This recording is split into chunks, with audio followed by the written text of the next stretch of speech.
March Mayhem Semifinal 2019 Chevrolet Blazer vs 2019 Nissan Altima. Military air traffic isn't uncommon while visiting the proving center. Fighter jets zip. As part of our quest to find the best family car, we invited 8 vehicles to compete in a winner-take-all bracket. After defeating their 2F/A18 Super Hornets stole our attention as they practiced dogfighting.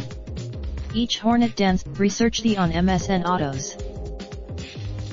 Unlike what we'd witnessed, our military often practices dissimilar combat training, when two wildly different jets practice against each other.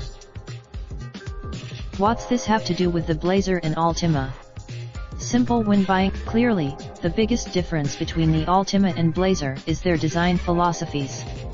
It's hard to overlook. As we saw in our quarterfinal round, the Blazer isn't the most spacious crossover in its class, but its back seat package easily equals the Nissan's, and its cargo area is significantly larger.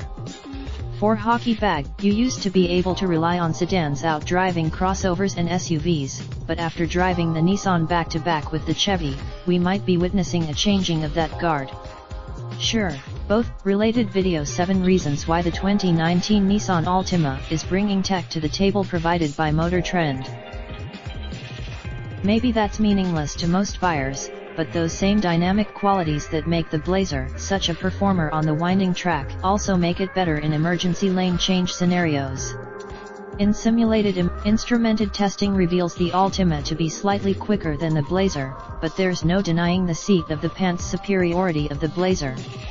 The Nissans and most. At the end of our bout of dissimilar training, one insight became abundantly clear: there's a reason American families have been abandoning sedans for crossovers, and that reason isn't necessarily styling or ride height. As the proves, research the on MSN Autos. 2019 Chevrolet Blazer AWDRs. 2019 Nissan Altima SRVC Turbo. Raindrop, drop top smoking, no cooking the hot pot. Fucking on your bitch, yeah, that. Looking up, open the park.